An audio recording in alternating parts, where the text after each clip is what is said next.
into your hand they are delivered. In other words, you are going to be in charge. And the animal world sort of reflects that. They're going to be afraid of you. For the most part, that's true. Of course, when you're talking about the world of cattle and so on, you can make great friends with them if you want to take the time. I still remember when I was young, we lived in Kansas, and there was we visited a family, lived on a farm, and she took us three boys outside to see her squirrel. She had a pet squirrel. The squirrel would look down and see her, and she'd call the squirrel, and then she would squat down and hold out her arm like that, and that little thing would come right up on her arm, and then they'd walk around together. She'd made a friend of a squirrel. That can happen, but the dread of you, the fear of you, even ferocious animals that we're afraid of probably are also afraid of us. And how about snakes? Have you ever been walking along and all of a sudden you see a snake scurrying off because of fear? Anyway, every moving thing that lives shall be food or meat for you, even as the green herb I've given you all things. So vegetables, all vegetation that's to be eaten for food along with meat. But the flesh with the life thereof, which is the blood thereof, shall you not eat. So eating blood is a no-no. And surely the blood of your lives will I require at the hand of every beast will I require at the hand of man, at the hand of every man's brother will I require the life of man. Whoso sheds man's blood, by man shall his blood be shed. There's capital punishment. For in the image of God made he man.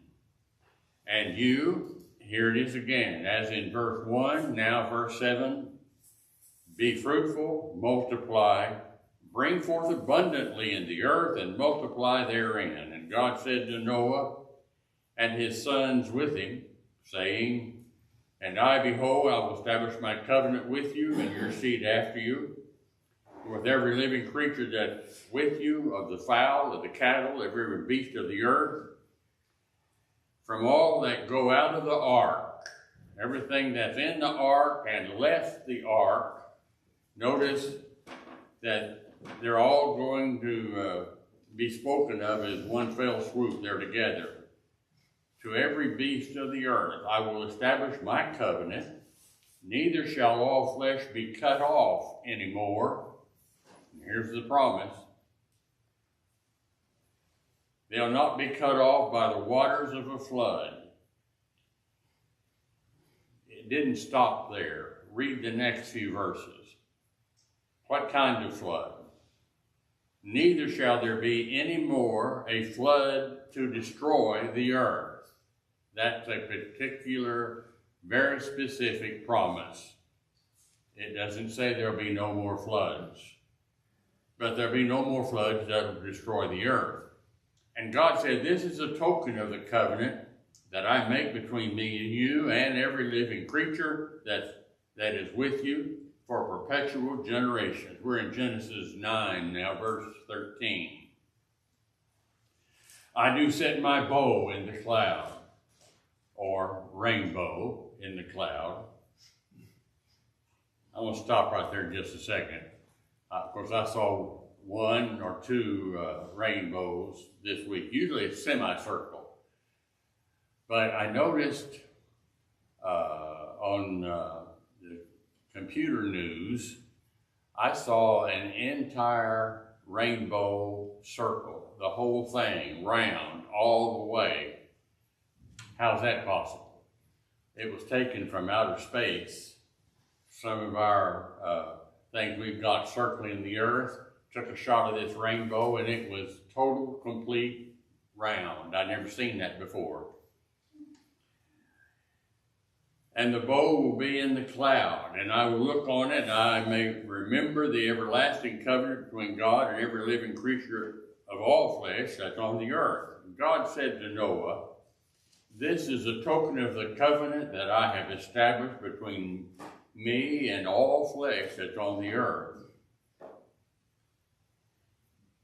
And here they are named again, verse 18. And the sons of Noah went forth of the ark. They were Shem, Ham, and Japheth. And Ham is the father of Canaan. These are the three sons of Noah, and of them the whole world, the whole earth, overspread. And Noah began to be a husbandman, planted a vineyard.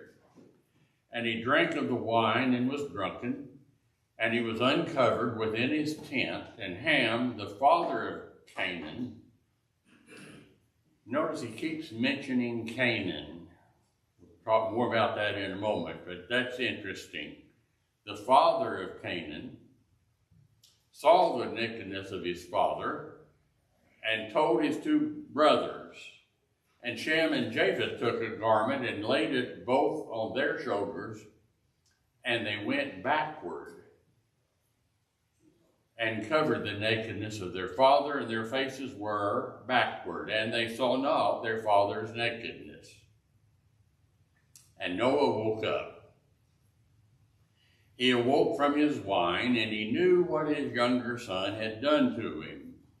And he said, and here's a prophecy, a prophetic statement coming from Noah. He said, cursed be Canaan, a servant of servants shall he be unto his brethren. And he said, blessed be the Lord God of Shem, and Canaan shall be his servant. And God shall enlarge Japheth, and he'll dwell in the tents of Shem, and Canaan shall be his servant.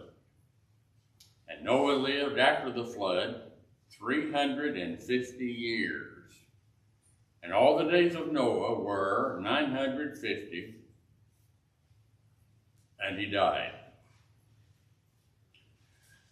Okay, let's go back to verse 18 and pick up some of these verses and look at them individually.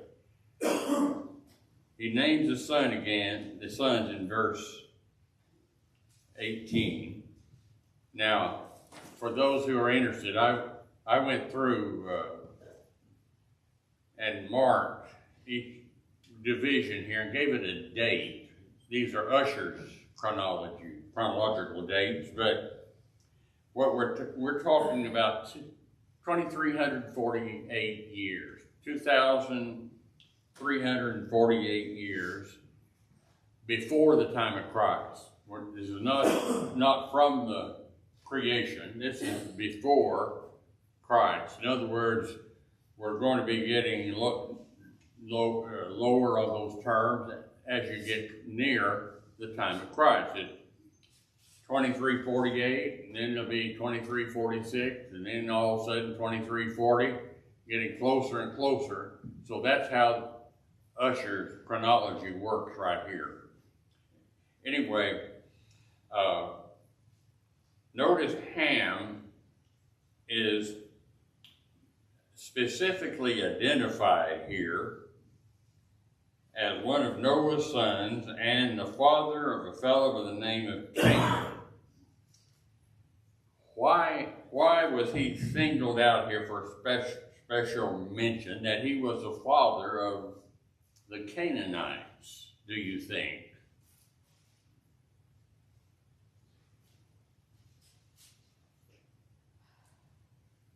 Well, remember that the Canaanites did exist at the time Moses wrote this 1,000 years later. But the Canaanites did not exist at the time that this happened, right after the flood. So what he's doing, this is Moses. We assume he's the writer. Moses is giving this information after the fact. In other words, knowing that the Canaanites one day are going to exist. As he writes this material about what happened years and years earlier at the end of the flood, he decides that he's going to mention Ham and specifically Canaan, because of all the history that surrounds Canaan, the land of Canaan. We sing about it even today in one of our songs, the promised land. Well, that's because Moses is looking back and writing what God told him to write. And that's why that Ham is mentioned, and specifically Canaan, his son, is mentioned. Okay, now,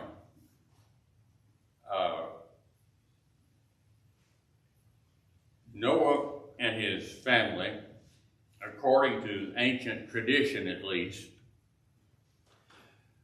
probably when they went out of the ark, they lived for a number of years after the flood at a lower elevation right on Mount Ararat. He lived 300 years after the flood, so he had plenty of time to live, but he evidently chose that as his dwelling place, and he began to raise his family. He had 3 boys right off the bat. And then they had time to grow up to be young men. I mean, we're taking a lot of years here into consideration, but now here they are, young men. And the incident occurred starting in verse 20. He was a planter of a vineyard, and in that vineyard, of course, he had some grapes, evidently. But he drank of the wine, according to verse 21, too much, was drunken, and he was uncovered within his tent. He lay there in his tent in a drunken stupor, naked, fully unclothed. In comes Ham, and he takes a look. He sees Dad, and he does something that brought his actions brought a lot of problems for his later lineage. As to why, I mean, I don't read of anybody getting drunk before this in the Bible. It has been suggested, I don't know if this is true or not, but it probably could be, but it had been suggested that before the flood, all Noah had known was something that was produced because of atmospheric conditions at that time. That didn't exist after the flood. What we're saying, before the flood, evidently, and this is theoretical, but evidently this process of decaying, and that we're talking about fermentation of the grape juice, something about the pre-flood days didn't allow for fermentation. Some say Noah didn't even know that one could get drunk. He just ate a lot of grapes or grape juice, drank it. But anyway, he's drunk on wine. His son comes in, and instead of showing respect for his dad, hey, come and look, he tells his 2 brothers. And they come, but evidently they know why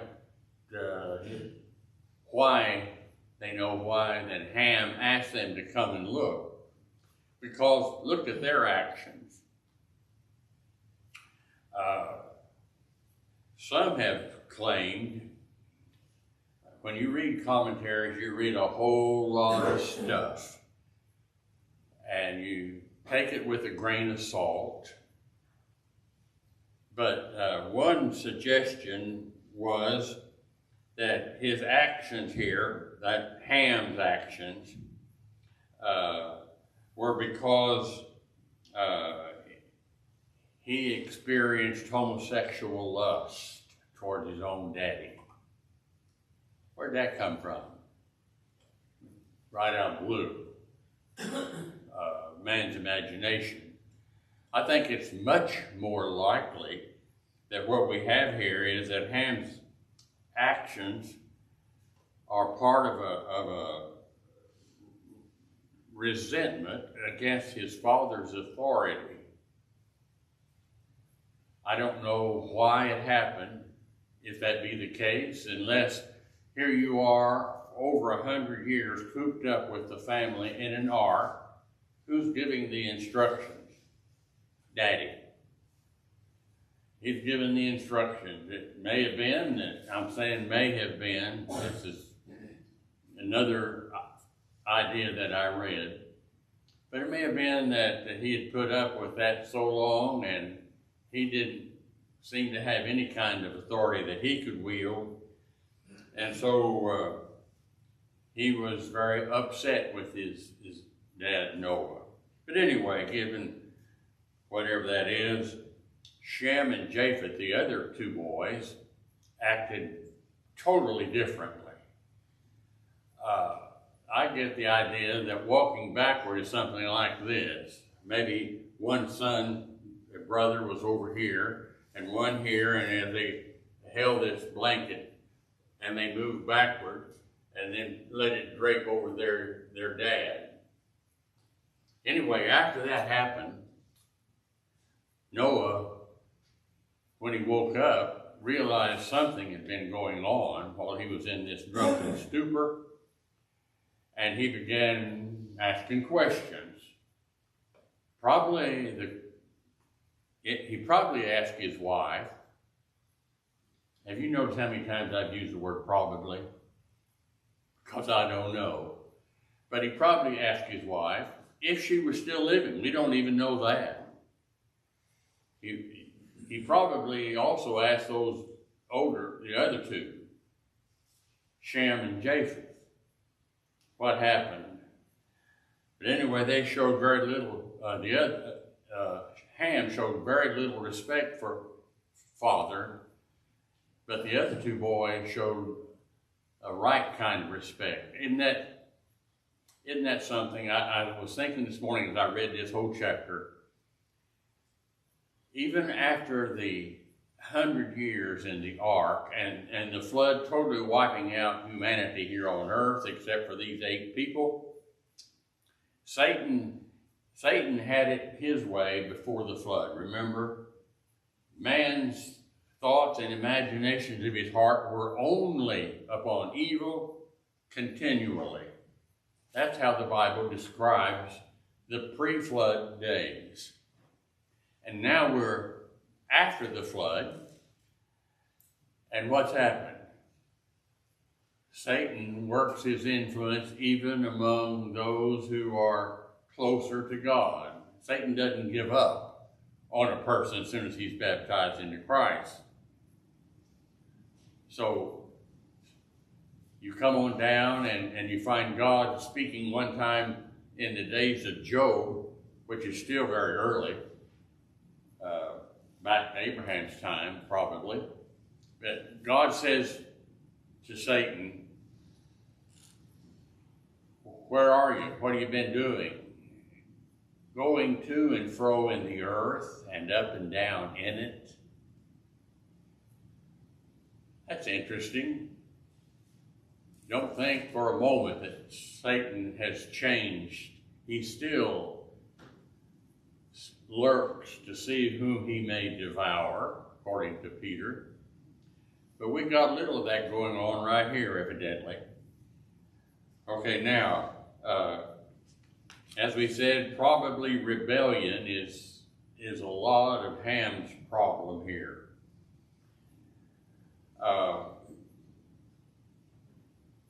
Then we have that prophecy that's made. He woke up, he knew what his younger son had done to him, and then he said, he gave a prophecy, cursed be Canaan. He didn't say Ham, but of course he's talking about Ham's descendants. Cursed be Canaan, Ham's boy. He will be a servant and serving his brethren. And then he spells it out exactly what he means. So these words were directed primarily to Ham, then to Shem, and then to Japheth, probably in the reverse order of their age. If Ham were the youngest, then you had Shem and Japheth being the older of the three boys. Notice Canaan would be a servant to Shem and also to Japheth. Who else is there in the world then except Noah? What he's saying is, your descendants are going to be servants of everybody, because the whole world was right there, 8 people. And so when he said to Shem and Japheth, this is what's going to happen. Yours is going to be blessed, and there's going to be a curse laid upon your brother Ham. Okay, man's responsibility at this time was still the same. Multiply and replenish the earth, but according to Isaiah, also make sure that you give a knowledge of the Lord to those that you are able to reach. Verse 26, Genesis 9:26 says, and he said, blessed be the Lord God of Shem, and Canaan shall be his servant. So there's about a third of the rest of the world that existed at that time in their ancestor.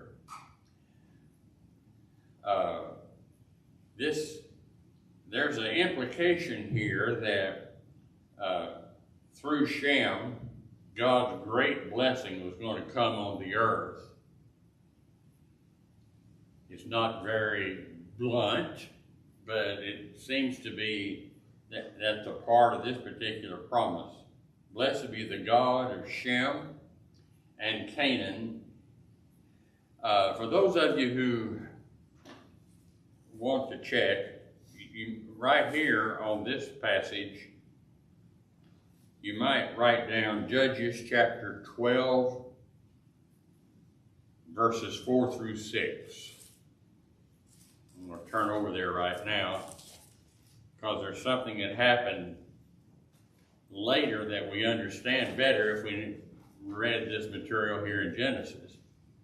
But much, much later, notice we're talking about the Israelites. They're already abundant everywhere.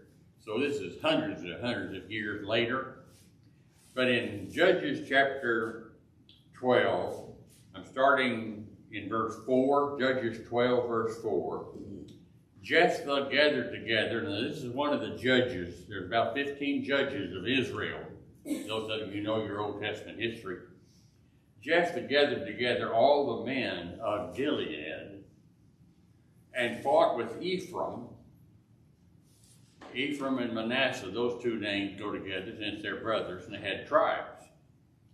And the men of Gilead smote Ephraim because they said, you Gileadites are fugitives of Ephraim among the Ephraimites and the Manasseites. And the Gileadites took the passage of Jordan before the Ephraimites, and it was so that when those Ephraimites had escaped, and they said, let me go over, let me pass through, the men of Gilead said, are you an Ephraimite? If he said no, then they said to him, say the word Shibboleth. And he said, Sibboleth. He didn't say Shibboleth, he said Sibboleth. He left out the H sound. Why? Because that's the way they talk. They could not frame their mouth and pronounce that word correctly. Then they took that person and slew him in the passages of Jordan, and about 42,000 Ephraimites died. But they used that one word to separate them. I put a little figure on the board here just to illustrate the important point. And you see this so often today in our pronunciation also. You remember when Doug was bringing lessons and he used the entire Hebrew alphabet, and you start over here on this side and you work your way up till you've got the whole, 22 letters of the Hebrew alphabet? Well, this word is called seen or sheen. Both of them. That one, you have your choice. It's either seen or sheen. It's an S sound. So what? Well, we're not through. If there's a little dot over this side, then it would be sheen. If there's a dot on this side, it would be pronounced the other way. And that's been established for a long, long time. We just simply call that word seen, or that vowel, that consonant, seen, sheen. We know what it looks like, but we don't know where that dot is until you look and see what they wrote, seen, sheen. That, that took place hundreds of years later. Why do I bring it now? I bring it up because there's another child born, and his name is Seen or Sheen. It starts with that letter. For example, how many of you have heard this word, no age?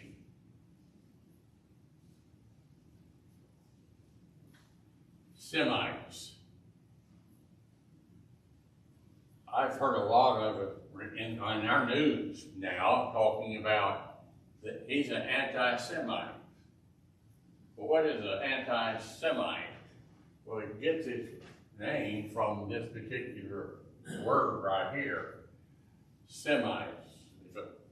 There are those, even in America today, who I don't think a lot of them know why they hate Jews, except maybe because they heard somebody else hate Jews.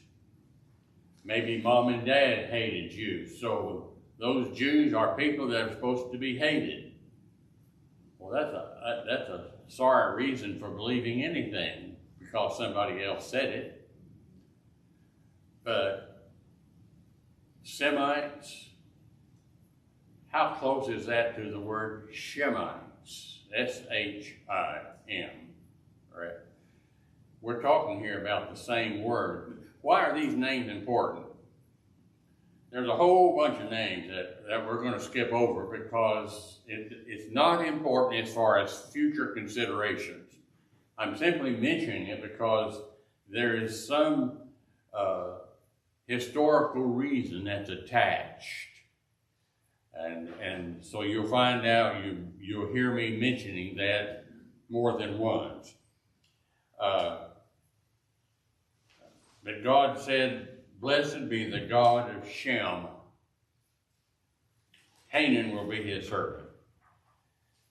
Now, then it's mentioned that Noah lived another 300 and some odd years. His total number of years that he lived on earth, 950, which meant that Noah was the longest living person on earth ever, except Jared and Methuselah.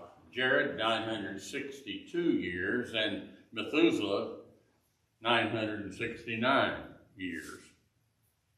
But Noah was right up there.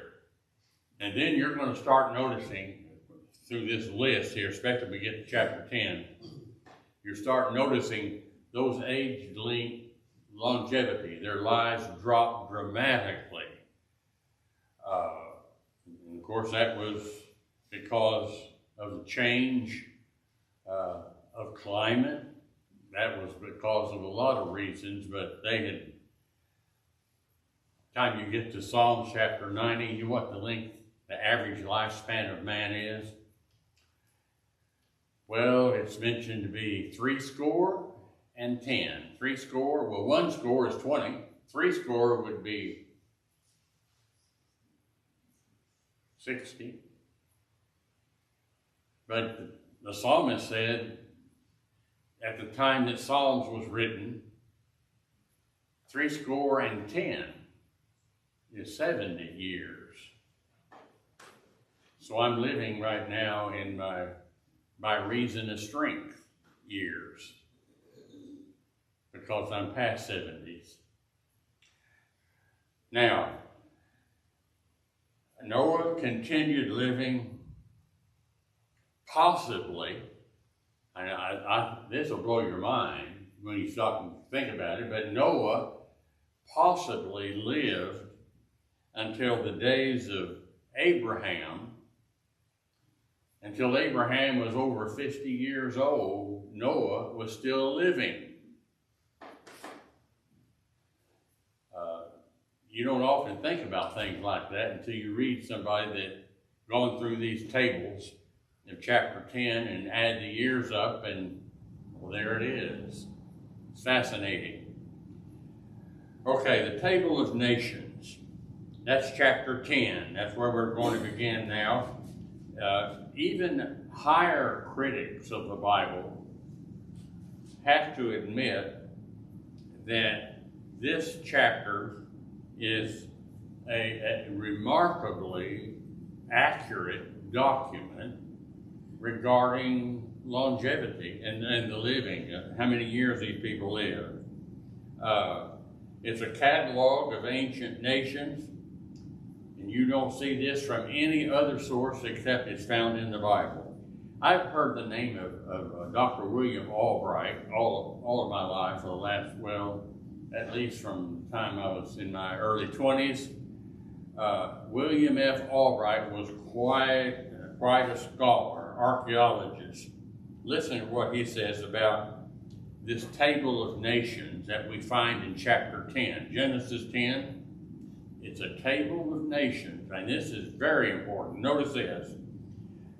He said, it stands absolutely alone in ancient literature without a remote parallel. Nothing gets close to matching it. Even among the Greeks, where we find the closest approach to a distribution of people in a geological framework. But he said the table of nations in chapter 10 is an astonishingly accurate document. In other words, when you got chapter 10, you may think it's a dull list of names. I mean, this is how we get back. This table of nations is a document that you can rely on. It was evidently, family records were kept by some patriarch as long as he remained alive, and passed that on to some of his descendants. Shem seems to have been that person. He was a person that lived 502 years, 502, after the flood.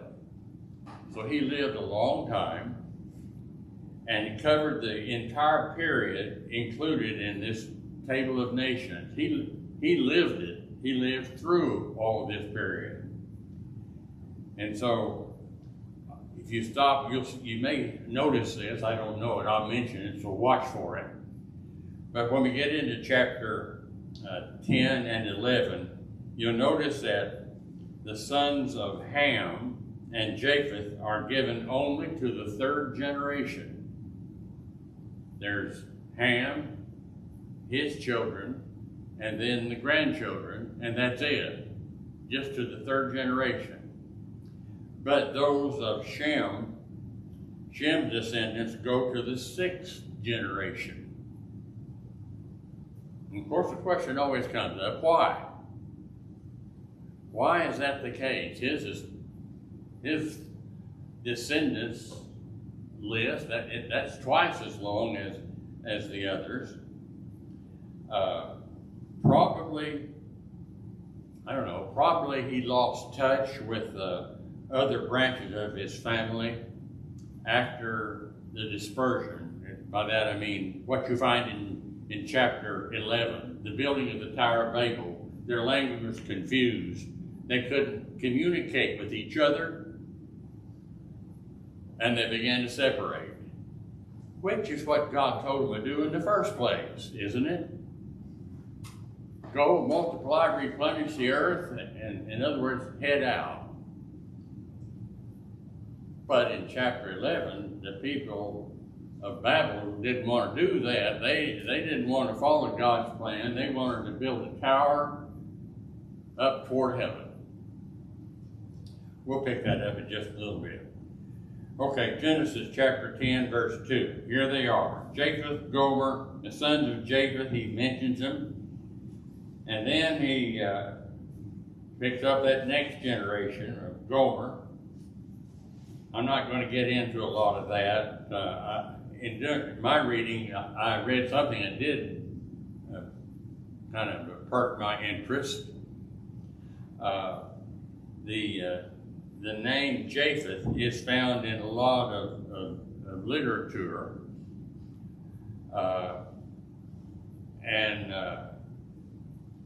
It's mentioned by Herodotus and Plutarch, among other ancient writers. They lived north of the Black Sea, and some of them, descendants of Gomer, eventually moved to the west, with the name probably given, it's preserved in Germany, as well as the name is preserved in Wales. I thought that was interesting, so I decided to spend some time there because my son, who was here a couple of days ago for a day with us, he found out, being on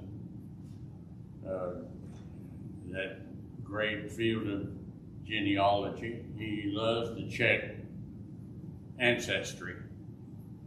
And he said our ancestry comes from Ireland and primarily Wales. I didn't realize that you can't trace it back this far, but those people that came out of the ark, children of Japheth, probably are the ones that ended up in Wales. Now, I've traced my ancestry, my son did, traced it back to George Washington. And I thought that was great. But if you're interested in age, what about the people of Wales? Some of them can go all the way back nearly to the ark. But that can't be done by genealogical tables. Now, we're talking about history and a lot of writings that's not inspired. Is that first or second? First, thank you. Genesis chapter 10, verse 5. By these, the ones he just mentioned, were the isles of the Gentiles divided into their lands. The reason I wanted to focus on this just a second is because I believe this is the first time the word Gentiles is ever used. And here it refers to the descendants of Japheth, Gentile.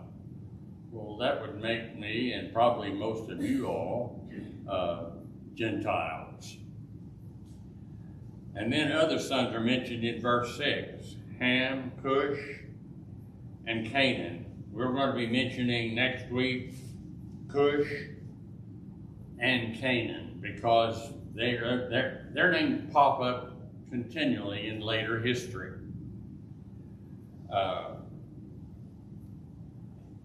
Again, there are a lot of questions. Some have asked, well, why are some of these names mentioned and others not?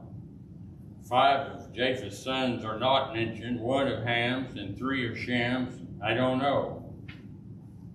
I do not know why they're not mentioned. But look at the word Cush just a moment. You have any idea where you hear this word Cush in the Bible? Later history. It's found, it's talking about Egypt area of Africa, Cush, and there was,